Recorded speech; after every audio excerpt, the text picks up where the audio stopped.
Welcome to the swamp. In my outros, I like to say I will review games that are like the muck from the bottom of my pond. Yeah, well, that's this game. I wasn't expecting much, I had a very low bar. Even then, this game couldn't even get near that bar. You think as an ancient Roman-themed game, you would be pit fighting against gladiators, but instead you're pit fighting against frame drops and broken systems.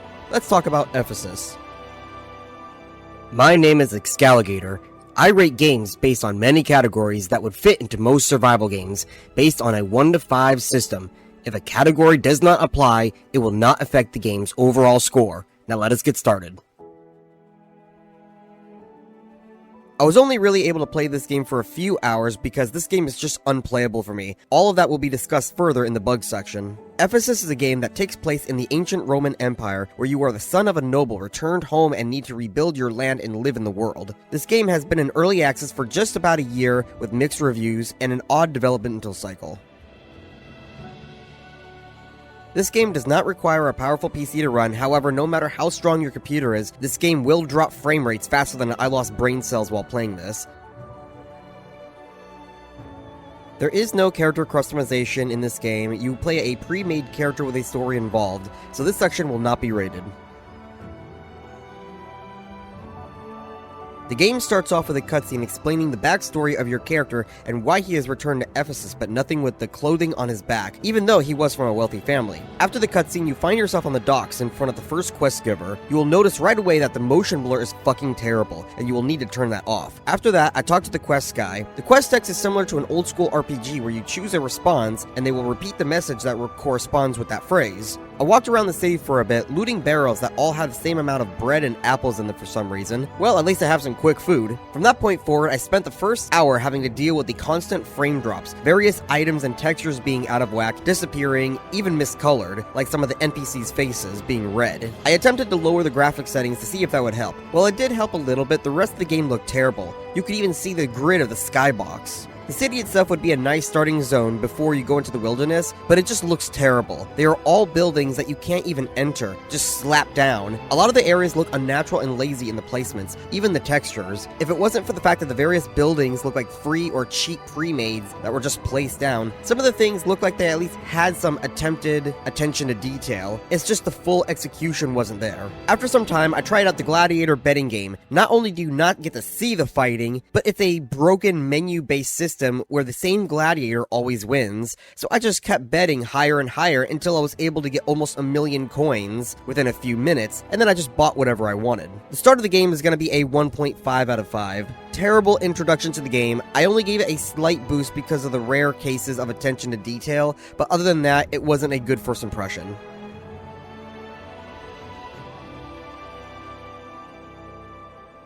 The map is very small for an open-world survival game. You have Ephesus, the city, in the top center, and the rest of the map is hills and forests with the occasional place ruins and buildings, but those are rare. Other than that, the map is fairly empty. The wildlife and bandits always spawn in the exact same location every time, so they can be easily found or avoided. I did not find any reason to want to explore the map, as most of the map was fairly empty with some resources scattered around. However, some of the resources would just not be harvested. I even had a pickaxe, and the clay, stone, and other deposits would not break, even after 2 minutes of swinging. I tried to buy a better pickaxe or craft one, but unless it was really hidden in the game, there were none available from the blacksmith or the crafting bench, so harvesting turned out to be just buying the supplies, if I even could, from the vendor. Cutting trees was at least possible, but felt terrible, as the animation and the impact hardly gave any form of indication that you were actually hitting it. You can buy a horse and use it to get around faster. I thought the horse animations were at least better than the human ones, who are straight from Morrowind, but the horse only had one speed setting, which is gallop. You can't go faster and you can't go slower with it. You even cannot use any items while riding it, including your map. The exploration is going to be a 1 out of 5.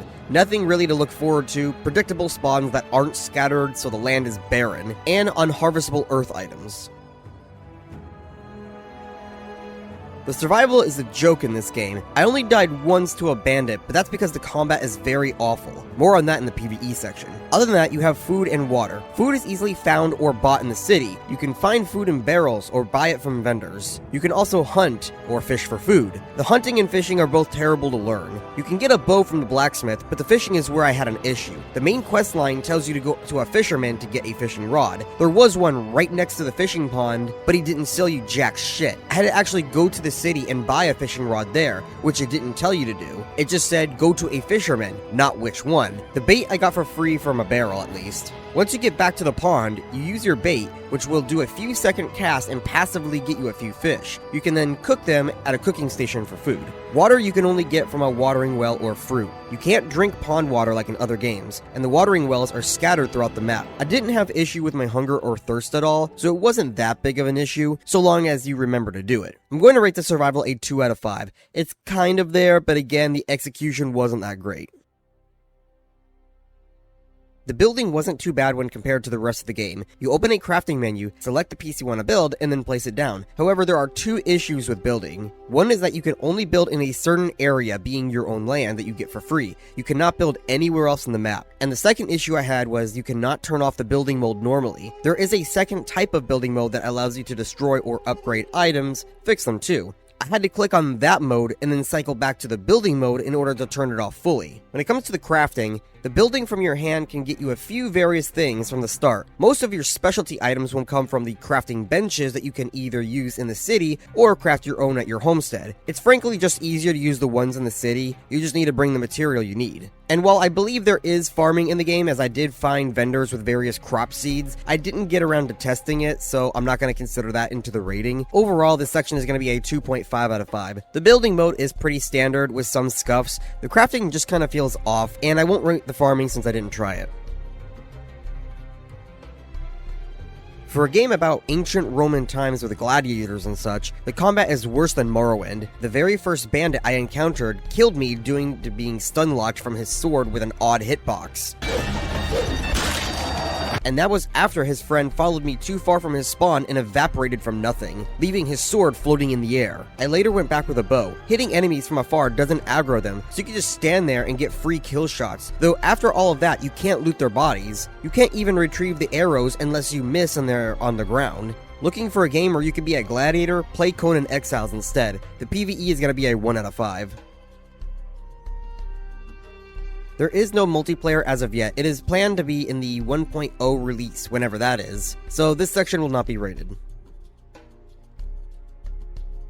The story delivers its stuff to you through the questing. There seems to be only a main quest line for now, as I didn't see any side quests. You can easily go between the quests using the location of the map markers. The map markers themselves are way too large for the map, and it's like it was giving you a rough estimate of where the person is, when I don't think that is supposed to be the case. And you end up having to look around for the named NPCs to see if it's the person you need or not. I was not able to get far into the questing though, as eventually I came across a quest that even after doing the thing it asked me to do, it acted as if I didn't, so I was locked and unable to progress. I'm going to rate this a 2 out of 5. It would have been a 3 for basic storytelling, but the fact that I was progression locked made me drop it a point. Since I was unable to progress the story, I will also not be rating the story written section and will be skipping it. I will be generous and not give this section a rating, rather than kicking a dead horse even more. But from where I stand, I don't see any form of endgame. This game is not even in a playable state and is barely in an alpha state. I skipped the modding section because, come on, do you honestly believe this game would have it after everything else I've said? As for the activity, there is no multiplayer, and the development of this game seems to have slowed down. Since its launch, it had a small to medium-sized update every to every other month, but the last update since this review was around 5 months ago. At this rate, it looks like this game will either be abandoned or in developmental hell for years. I'm going to give it a 3 out of 5. The reason why it's bumped up a bit is because up until the last 5 months, they did seem to be updating frequently, regardless of the size of the update, so I'll give them a break for the holiday times. But if you're watching this in the future and the activity did indeed slow down, then drop this bitch to a 1 out of 5.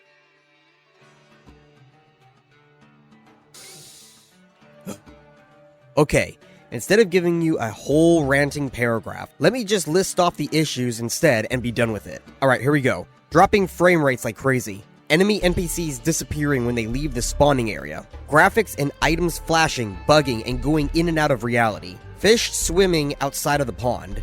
The map wouldn't work sometimes. Clicking on anything inside of a menu would cause your character to punch. Your mouse movement would stop after exiting a menu until you open up the menu and then click again. Sometimes when you die, it will not respawn you and you are forced to shut the game down and restart. There is no autosave, you have to F5 it. The gambling minigame will always have the same outcome, so I was able to gamble up to almost 1,000,000 gold just by betting on the same guy every time. After purchasing something, I suddenly was not able to interact with anything with my mouse, including the pause menu selections, so I had to Alt F4 out of the game. Some human NPCs' faces have a red texture that does not match the body, quests that don't register, or stone and clay nodes that won't be harvested. In order to buy anything, you have to shift click it, which is not told to you. The combat is borked, and finally, when trying to get back to continue playing, the game refused to load or either froze or crashed during the loading screen, so I was not able to play it ever again after my initial playthrough of this game. So I just went ahead and uninstalled it. That's everything I can remember. There were probably more that I can't remember off the top of my head. You know the score I'm going to end up giving it, so let's just get on to the end already.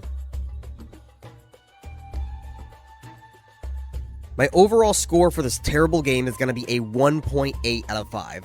Best season ever!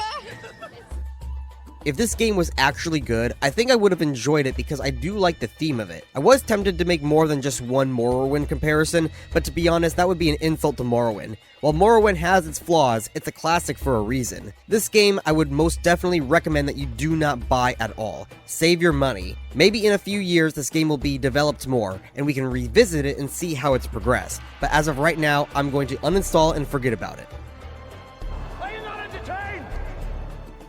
And that is the end of this video. If you liked my review, please subscribe to this channel as I will be making more in-depth reviews of open-world sandbox survival RPG games, including those that no one ever talks about from the deepest, darkest depths of Steam. Some games that even look like the muck at the bottom of my pond. If you have any suggestions for what game to do next, please comment below and like this video.